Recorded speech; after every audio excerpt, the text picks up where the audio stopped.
I know you need to concentrate. Don't stop. Takes my mind off the massive wall and the dickheads with guns.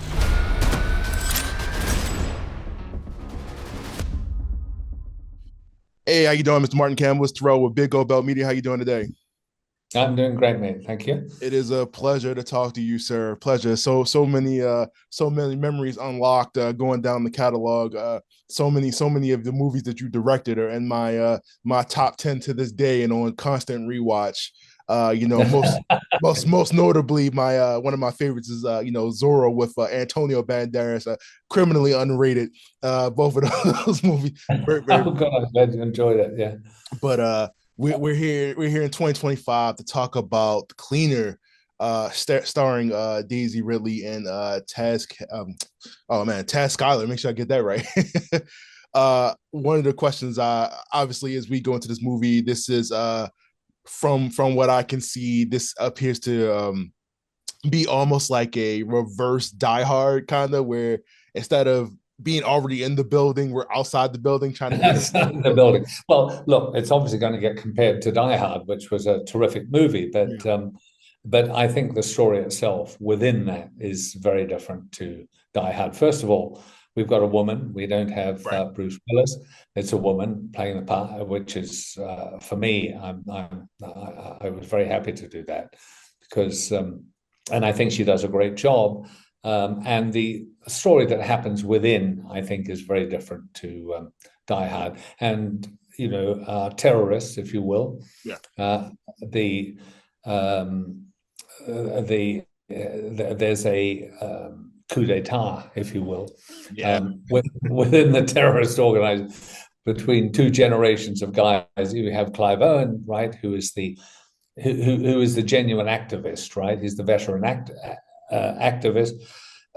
He's basically non-violent, using threat, absolutely, because the company is obviously corrupt.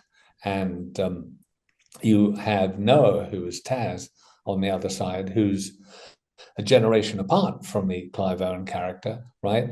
Who believes that this is not, it's simply, it's not cutting it, this kind of operation.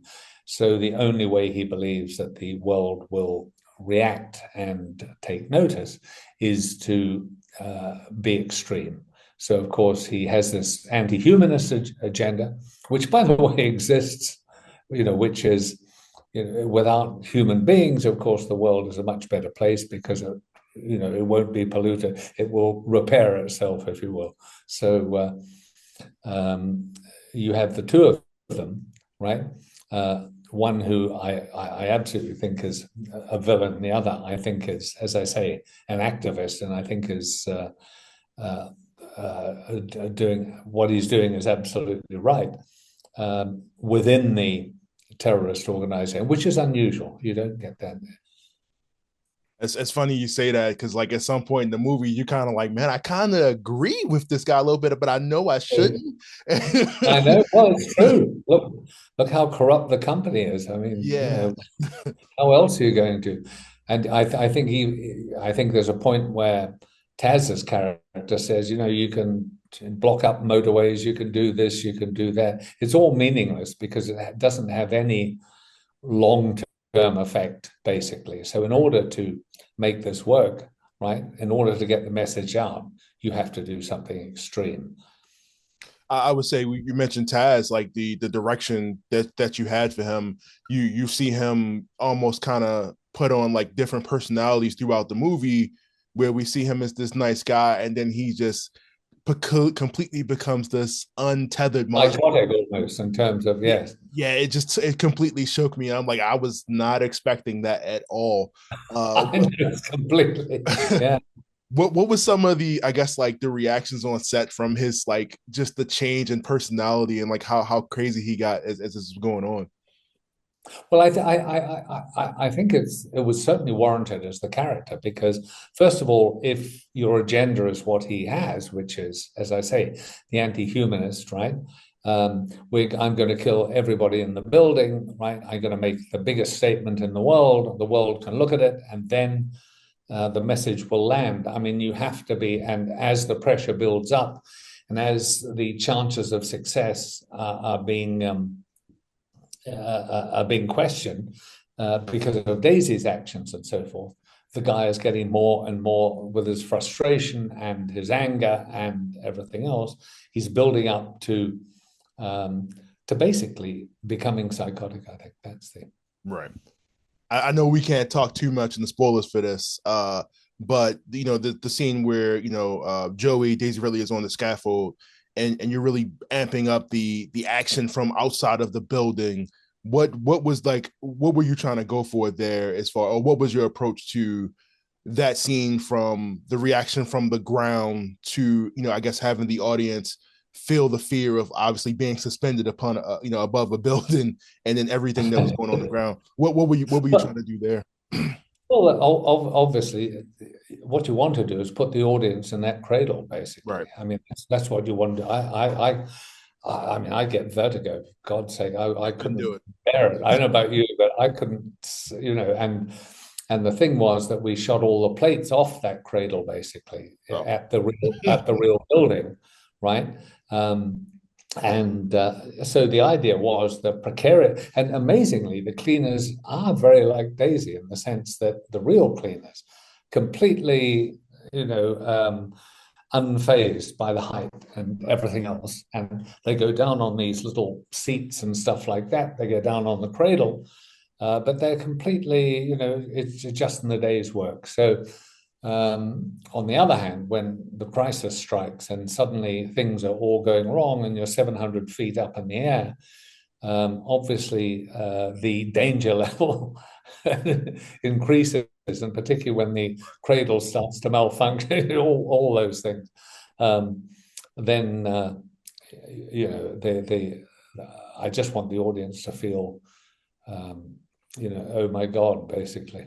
Yeah, I definitely felt it. The whole time I'm thinking, like, what, for whatever reason, I'm thinking, like, what is the liability insurance on set for this movie? I'm like, if they're actually filming this, like, what I don't know. When you have, I know you usually have like stunt guys and stuff like that for stuff like this, but I know, like, for certain roles like this, they're like, yeah, insurance companies like, yeah, we're not covering that. We're not. I'm sure. For the cleaner, is this one of the longest movies you think it's taking you to shoot, or one of the shortest? Like, what and what was the location this was shot in when you guys did it?